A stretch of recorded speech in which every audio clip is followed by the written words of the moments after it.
Well, it's Friday morning here at the PRI show, and we got a special guest joining us here at the Full Pull Live corner here at the PRI show. Ron Capps, a three-time national champion, funny car racer. And Ron, glad to have you here. Good to be here.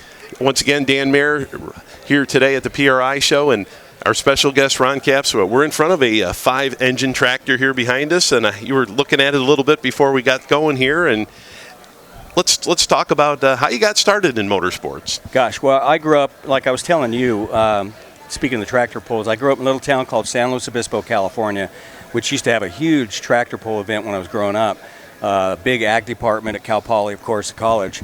And I grew up with a dad that raced at a small track where we lived in Central California, and he was kind of the guy that everybody took their tractor pulling engines, their dirt cars, their drag cars, and he did have a drag car. That was his main thing. But our garage was always full of somebody that brought something cool over for my dad to help them make their cars or tractors or whatever faster. So I was very blessed in that sense. He never got to do it at my level, and he kind of lives through me right now, which is cool.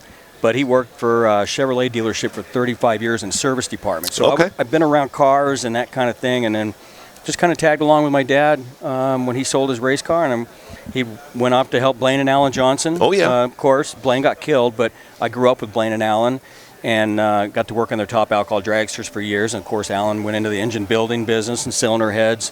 And so, yeah, I'm just very lucky I was around it growing up. So when did the big break come? You know that, I mean, you know. The Don Perdome phone call was about as big as it gets. I knew I didn't have money to bring. I didn't have wealthy parents or a big sponsor behind me at the time. I grew up go-karting a little bit. I wanted to be a driver. But nowadays, especially nowadays, you got to have a big check. These kids are bringing these checks to these team owners. And back then, I knew that I didn't have that. So I figured I better learn how mechanically a dragster, funny car, whatever it might be. And I did just that. Hanging out with my dad and following him around and working with the Johnsons. I learned how to do the clutches and work on the engines and basically kind of everything. So when I did get the chance, a guy gave me a top alcohol dragster that he owned called the Montana Express. He saw something in me, approached me one day and said, "You want to get your license?" And I did. He ended up getting rid of his driver and put me in his car, and it just was right place, right time. And Don Perdome had been watching me, and I went from that alcohol dragster to Top Fuel, driving for a guy named Roger Prim. The Whiskey Pete, yes, right? Yes, exactly. Yes, I remember that one. That was your first national win, right? Yeah, I got my license in his Top Fuel car, and we actually won a race as a non-sponsored. He ran it out of his pocket. So we were an underfunded team, but we ended up winning a national event in Seattle. And Snake called one day, and I actually hung up on him. I thought it was a joke, somebody playing a joke, because Don Perdome just doesn't call you. Right. But he did call and say, hey, and Larry Dixon at the time was driving for him, took over his seat in the Miller Lite car, and he said, look, I got a Top Fuel car. I know you're friends with Larry, but I want to add a funny car. Would you drive a funny car?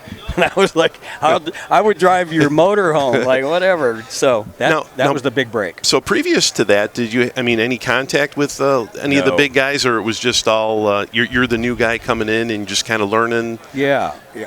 He made a comment to me that first phone call that he liked the way I carried myself, the way I drove. When early on in my career, when I was driving Top Fuel, I went to a guy named Ed the Ace McCulloch, who's a legendary funny car driver. Later became my crew chief and my mentor. But I went to him, and he was known as the guy that would fight and beat people up if they looked at him wrong. So he didn't have a great reputation as a friendly guy, but I went to him, and I think he saw something in me, the way I talked to him, and I asked him for advice on driving a Top Fuel car. Roger Prim had never driven one, the owner, so I needed somebody, and why not go to the best guy there was out there? Right. And he'd driven funny cars and dragsters. So that was my point where once I was in with him and I could ask him anything, and again, later on he became my crew chief at Don Perdome's, which is strange, but that was probably the smartest thing I ever did. Right. And then, of course, the Cope car, had that for, we had... That was a very popular car there. Copenhagen, Skoal. Boy, that was almost a decade. Don Perdome texted me actually this morning. He's reinvigorated, since we ran the Hot Wheels car and won with it last year. He's always checking on me. But yeah, the Copenhagen car. Driving for the Snake, huge sponsors. It was really thrown into a rock star kind of thing that you would see in a movie. That's how it felt to me. played with the guy's Hot Wheels and his models, and next thing you know, I'm in a rental car with him and Mario Andretti going to dinner. I mean, moments like that, I wanted to pinch myself. Yeah, I was going to say, is that the pinch? Yeah, crazy for a kid growing up, idolizing him. So, with the Snake there for quite a few years, and then 9 years, and then moved on. Don Schumacher. My buddy Gary Selzy had kept trying to get me to come over to their team, and so I ended up going over there, and Bazemore and Selzy, and we had 4 funny cars at one time with Don Schumacher. It was the Brute Cologne car. Yeah, I was going to say the Brute car, yeah. Yeah, and Ace was my crew chief. I didn't know it, but Don Schumacher had gotten Ace and hired him and didn't tell me, and surprised me with it. So drove the Brute car for 3 years, and when they pulled out to go to Major League Baseball, Napa was aware, and they came on board, and it was just a great transition and best sponsor you could ask for. Yeah, and still with them here today. And so with Don Schumacher for all those years, and then the time came where you had to go on your own. And did you look at different avenues, or was it one of those things where, like, I've done this long enough, I think we can do this if we went on our own? Or yeah, I always wanted to, and I'm actually blessed I didn't try it earlier, because now knowing what I know, it's a lot. And they say how do you make a fortune in drag racing? Well, you start with a larger fortune. Well, that's a true statement. So, that's what they say in tractor pulling. That's, I bet. Same kind of thing. Yeah. But yeah, that is ridiculous behind me right there. That is unbelievable. God, it's crazy. We talked a little bit before we went on air here, and about growing up in California. You've been in the Cal Poly Pull, and have you followed it on TV kind of thing, or was it just kind of? I'm trying to remember the guy's name, but early in Napa, we had a teammate, Carlisle Tools, who just came back on board with me. It's a tool company owned by Napa, and they're rebranding it. But there was a sponsored tractor pull, Carlisle Tools.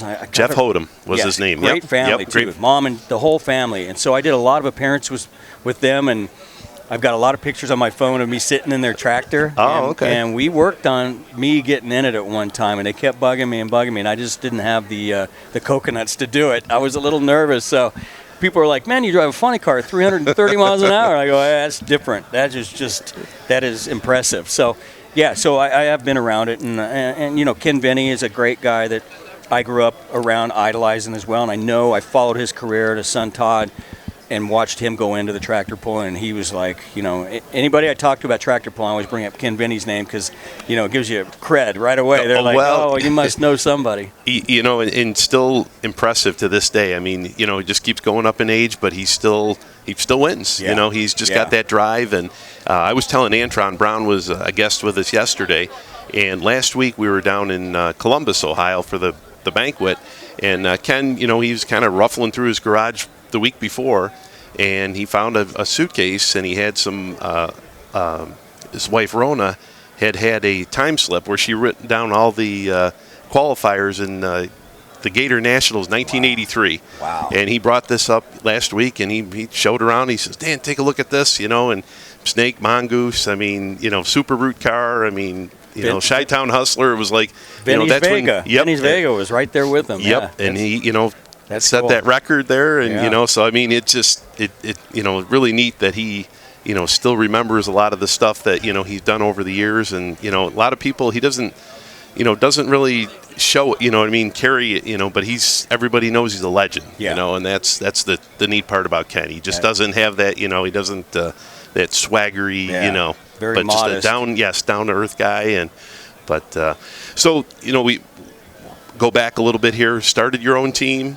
And, championships got things rolling. And, last year here came up a little bit short.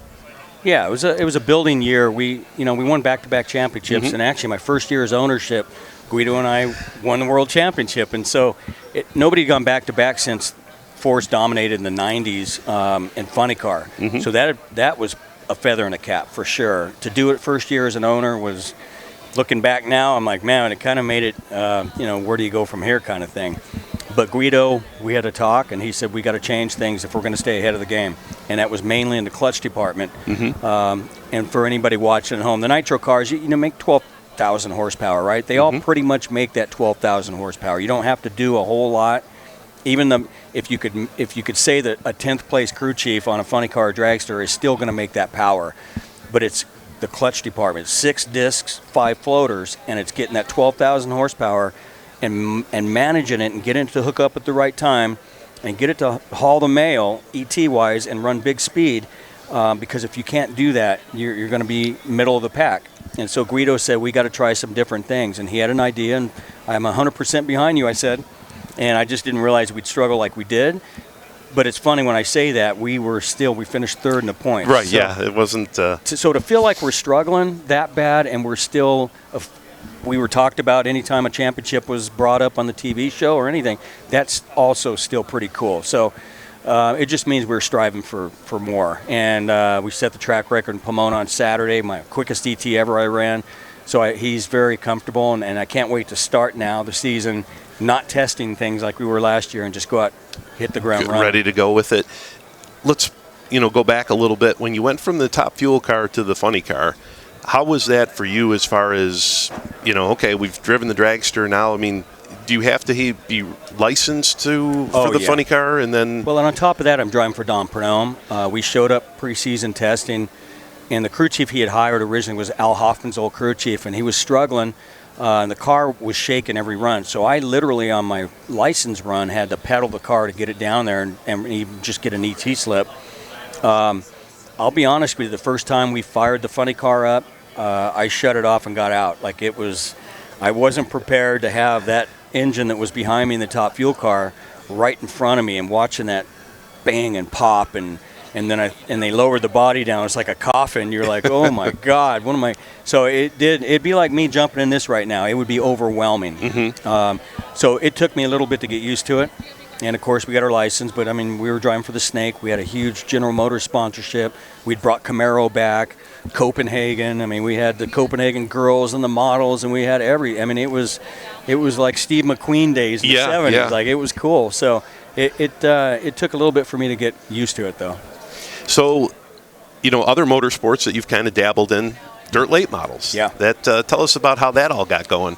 My buddy Tony Stewart, who I was just with before I came over here, I'd done some charity stuff. Selzy and I would go race with Tony and Casey Kane and Kenny Schrader and a few guys at some charity dirt races. And then Tony came up with the idea at Eldora to run sort of an all-star IROC event is what he wanted. And he had just bought Eldora.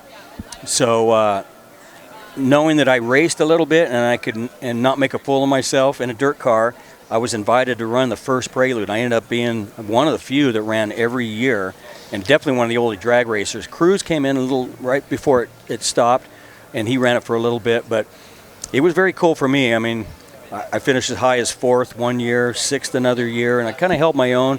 But the thing, to watch it grow every year and to get the phone call from Tony and Eddie Jarvis, his manager, was cool. Yeah, because it kept growing and bigger names were thrown in it, and I joke about it, but it's not a joke. I tell people there's nothing on the planet like going into turn 3 at Eldora and a dirt late model with Jimmy Johnson, Bill Elliott.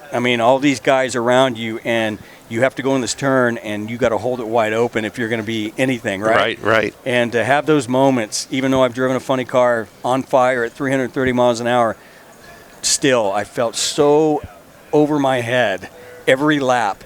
And it made it fun, but it was, it was crazy. So I got to run the Chili Bowl with Tony, drove one of his midgets a couple years, wrecked the last year I was there. Don Pernome threatened me because I broke my shoulder blade right before testing. But yeah, I've always loved to do other stuff, and having the opportunity has always been really cool. So getting to run the SRX last year at Eldora was pretty neat. I hadn't been in a dirt car in a long time, and I led for 5, 6, 7 laps. Till smoke slid-jawed me. Yeah, gotcha. Fun for me to go do that because I was always around as a kid. Right, so you kind of just dabble a little bit here and there. Nothing like you in your free time. Obviously, there's not a lot of free time to. No, some of these guys, they go buy cars, and the Cruz bought a midget, and some of these other guys buy. And I love drag racing. I love the funny car. I love focusing on that. I'm blessed to be able to go do that stuff. But as I've gotten older, I've been asked probably 10 times this morning, you going to the Chili Bowl? No. I've gotten smarter in the sense that I don't want to be, now I watch it, let's say the Chili Bowl, for example. I don't want to be a backmarker and in somebody's way when there's a great battle of Larson and Bell and whoever it is. Like I appreciate how good they are at what they do. I'd love to get in there and mess around. I used to love doing it, but now it's an appreciation for how good it is, and I don't want to be that guy that holds them up. You know what I mean? Yeah, so, yeah. So yeah, my career's, my mentality's changed a little bit. So now it's just focus on the team, and Yeah. what are we looking for here 2025? You said the combination, things are looking good here moving into the season. It's kind of status quo. We ended up very strong at Pomona at the end of the year, finished, battled back and got around Hagen for third place in the points. Very, very hard battle and very impressive to do that, right, for our team as we struggled. But it's not a lot going on. We brought Carlisle Tools back. We're about to announce that, or I guess I just did. Oh, okay, there we go, right here. Go. Breaking news. It'll be announced maybe next week. But really, it's status quo. We're adding a couple small little partners, an energy drink company called F3, and just some little things that are going to enhance our program. But for the most part, Napa had a huge announcement yesterday. I was on stage at the NHRA here at PRI that they, for the first time ever, are going to be the official auto parts of NHRA. And okay. Believe it or not, all the years in different motorsports, they've never done the official auto parts in NASCAR or in IndyCar or anything. So big time deal for us in drag racing and our fans. So that's going to add a little bit more what's going on in our world at drag racing and NHRA shows. But that's about it. Otherwise, not much change with our team other than that. Well, that a lot of times that's not a bad thing, right? No. That's good to keep going. And Napa Auto Parts is 100 years old this year, so we're going to run a special 100-year-old car, I think, at the 4 wides. Okay. So there's another breaking. I'm a former Napa guy. Are For you? 25 years, worked for Genuine Parts before we moved down to southern Indiana, but used to be up in western New York. So it was, that was very cool. But, didn't know that. Yeah, that was. I hear that a lot from people. I mean, it's amazing how many people come up to me and say, "Hey, I work." Sometimes you'll get an old guy come up at the drag strip and he'll say, "I worked 55 years for Napa." And you're like, "Wow, that's impressive." Yeah. Yep, and it was like, well, time to do something different, and, but always, been one of the guys that followed for so many years, and just interesting story, and it was finally good to sit down and talk with you and see what you got going. All the different tracks out there on the circuit, is there one particular that every year Ron Capps goes, I can't wait to get here? Is Brainerd for us, Brainerd, Minnesota, Okay. is a party. The fans have heard me talk about the zoo. It's literally a couple 100,000 people that are in a campground next to the drag strip, and at night it completely goes nuts. And it's fun to go out there, and now I take the team out on Saturday night, but I have some rules, and they got to leave when the sun goes down with me. I have many times in the past, but back when I drove for Don Perdome, you're out there in the zoo having fun on Saturday night, and you look at your watch, and it's like 5 a.m. You don't realize. It's like being in Vegas. You're like, oh, boy, I better get to bed.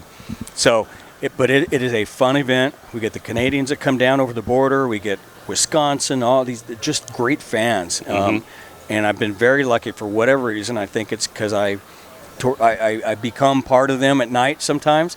But I've won there more than anybody, more than John Force, actually, and had a lot of success there. So I think that kind of bleeds off into, that whole aurora when you pull into the pit area. Well, that's good to have a record that John doesn't have, right? I mean, Very he's got rare. you look at the record book, and he's pretty much got him covered. So that's pretty cool. You got one of your own there. Yeah, crazy to say that you've won more than John Force at anywhere at anything. Anywhere, yeah, for as long as.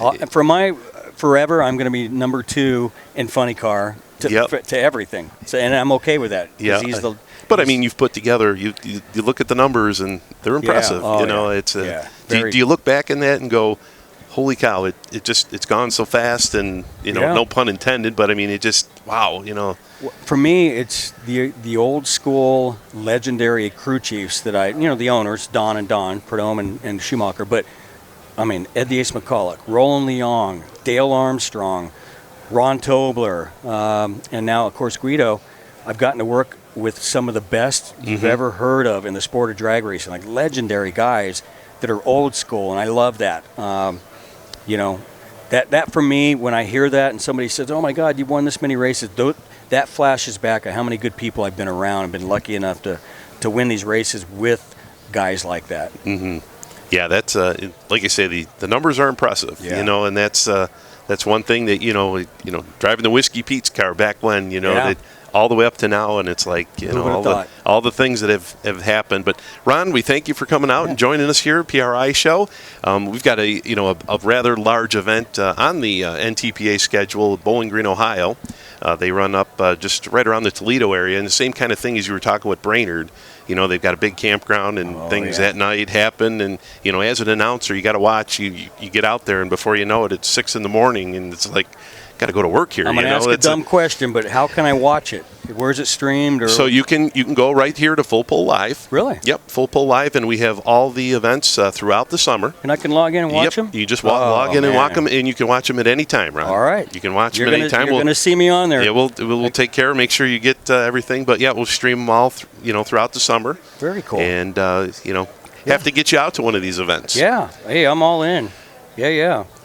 Appreciate you having me, man. Yeah, absolutely. Once again, Ron Capps joining us here, Full Pull Live here at the PRI show.